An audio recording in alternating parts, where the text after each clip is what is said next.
Hello. I know. It is November 9th at the time of this recording, and I have not done an October wrap-up yet. Let's do it, because there was a lot. Here's why it took me so long to make this video. All these books put me in a slump. I didn't want to read. I didn't want to do videos. I didn't want to do anything. There's a little bit of personal stuff that goes along with it, but I didn't want to do it. Okay, so there were a lot of books that I read in October. I had lofty goals. I was recovering from surgery, so I had almost the entire month off. Did I reach those goals? Yes. Did I enjoy the process of reaching those goals? Kind of. Here's all the books that I planned to read. There were a total of 18.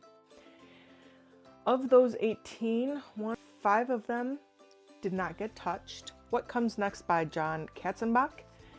This one I DNF'd. I don't know if I liked it or not because I DNF'd it.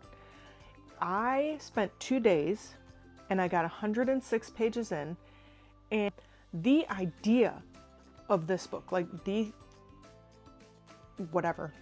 this made it seem like a book that I would really want to read. It would be perfect for October, and I didn't get to the part where it became that. It just, I don't know. Will I go back and try to read this? Probably. Lock Every Door by Riley Sager. Did I like this book? Yeah. Would I recommend it? Sure. I know I sound more like a kinda. I read a different book by him that I really enjoyed, and this one didn't hit that for me. So while yes, I did enjoy it, I just didn't enjoy it as much as I enjoyed the other book I read. This was only 100 pages, Mapping the Interior by Stephen Graham Jones, and I am so very glad that I started with this one because there was something different about his writing. What that difference is, I couldn't really tell you what that difference is. There's a lot of Native American or Indian lore in this book specifically, but in the books that I've read. And so that might be what makes it different. I don't know. This was the shortest book that I read. And I really have to remember that when I start getting disappointed about how many books I read. Anywho, back to this. So yes, I liked it. Yes, I would recommend it. The Killer on the Road. Yes, and yes, this book gave me the ick more than the book that I expected to give me the ick. Okay, how about that? Girl graduates, leaves home, is gonna hitchhike, but her friends pick her up, and they kind of go on this road trip. So kind of, but that road trip turns into holy moly, what is happening? It's good. It is good, and there are moments where you're just like, ooh, what is happening? And his other book that I read is The Babysitter Lives. Yes and yes. However, this was my least favorite one out of the 3. It was good. Babysitter, haunted house basically. Ghost comes back to life in the babysitter's body, but kind of not. They travel through time, through portals in the house. I don't even know. It was hard for me to keep up, if I'm gonna be honest. And maybe that's why I didn't like it as much, because it was good. I think the portals are what makes this, I don't know. It's interesting. It's good. It's good. Tender as the Flesh by Augustina Bazterrica. This is the book that was supposed to give me the ick, and it did not give me the ick. It didn't. I was eating a cheeseburger while reading this. This is a kind of and a kind of, okay? The concept of this book was so interesting. Even the final product was interesting. For that reason alone, I did like this story. I think it's a kind of, just because everybody that I've seen review this book says, ugh, and like, oh, I'm turning vegetarian for the, like, I was eating meat while reading this. So, like, I don't know. I will say that I can't think of the guy's name now. The main character, he's a little weird. But, you know, it was fine. Next, we've got Clown in the Cornfield by Adam Cesar. This is like bordering on kind of maybe. For the simple, I don't know. I will definitely be watching the movie. Get me some popcorn, turn off the lights, get under a cozy cover. Yeah. And then prepared to be annoyed with the teenagers. I feel like we've seen this before. It's nothing really new. I don't know. It was good. It was fine. The Housemaid by Frida McFadden. Yes and yes. This book had me so like, just what is happening? So Millie, down on her luck, like finds this housemaid situation. Nina's nuts, but then you start to wonder, is Millie the one who's nuts? Then you kind of wonder, is Andy the one who's nuts? And not gonna lie, there were a couple of times where I thought the little girl was a little nuts. Like, is that little girl a serial killer? Maybe. Because who is doing what? The ending of this book was like, cool! But it does set up for another book. Will I read that other book? I don't know if I will continue reading this series, just because I feel as if it's just going to be same thing, different names. Like, but this is living in my head, kind of saying, go read more. Not for a while. Next is The Perfect Marriage by Geneva Rose. This is a yes and a yes. This book had me reacting. It got to the point where I went and got the audiobook and listened to it, because I was able to react and catch myself reacting. But more than that, I was able to read it while walking. I was able to read it while cleaning around the house. Like, yeah, this book, holy crap.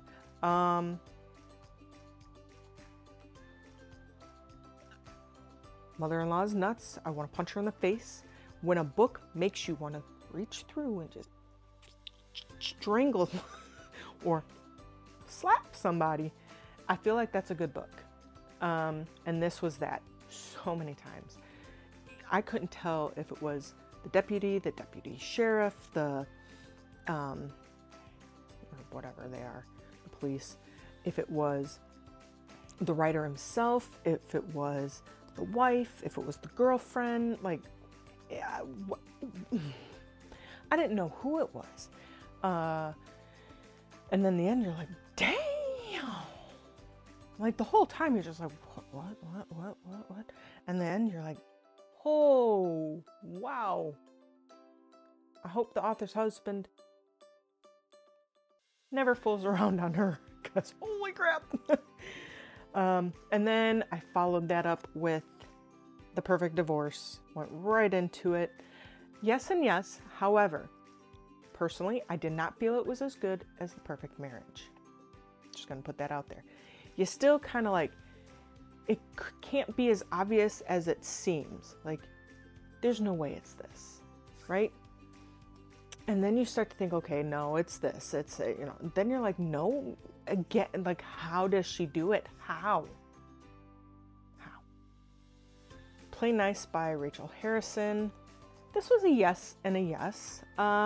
This was cute. This was definitely a little bit on the lighter side. Still kind of dark. Sensing a theme here. Still kind of dark. But not as dark as the other ones. But this was good. Demon-possessed house from childhood, and her and her sisters no longer live in the house. They move out when they're fairly young.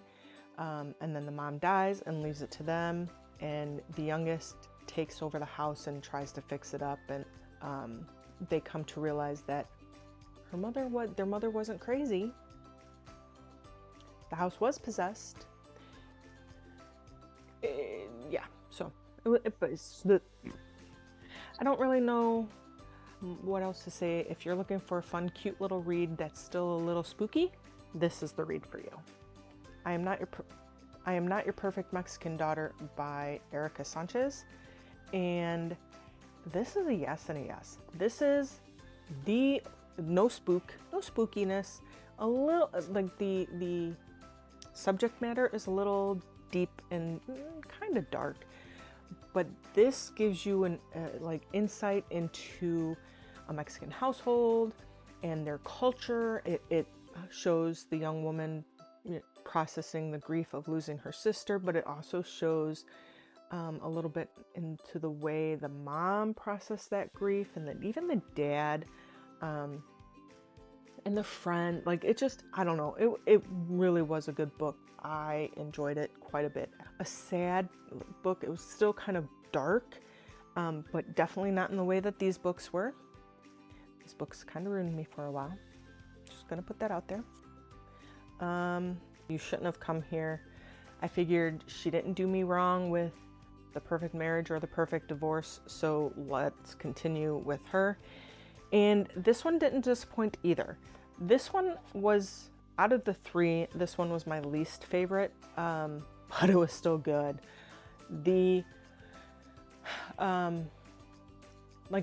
From the start, you kind of have to wonder, is there something wrong with the main characters? Like, this woman is traveling by herself and staying alone, like in a isolated place, and she requested to be the only person, and then he's a little weird too.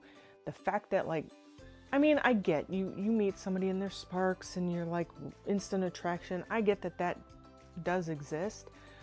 But damn, the way the girls at work raved about this one, I was so set up for something that wasn't.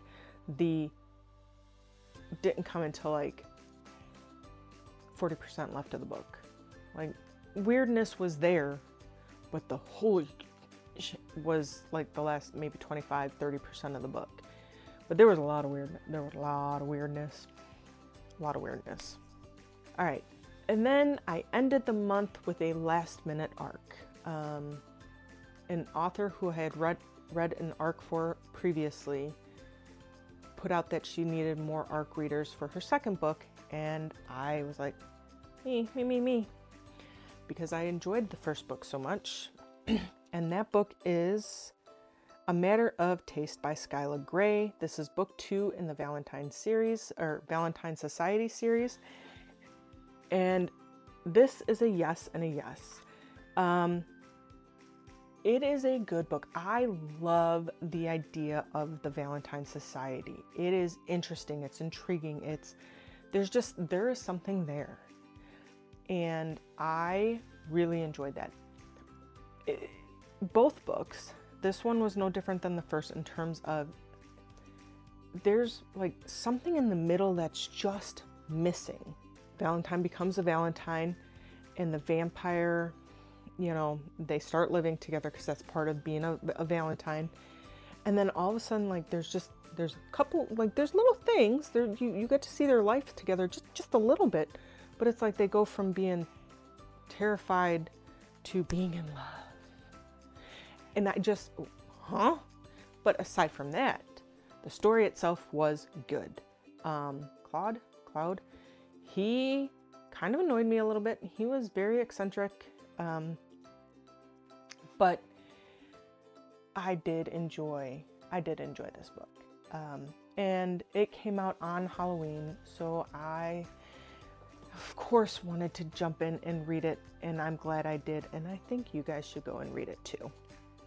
So, those are the books that I read in October. That's a lot of reading, which is fine, because that's the goal I set for myself, and I think I would have been okay. It was so dark. My head was hurting. It was so dark. And okay, I'm being a little dramatic, but still, this is a lot of darkness. There's a lot of darkness. And I'm not used to that. I liked most of these books, but I'm not used to reading that many in a row without something light and fluffy.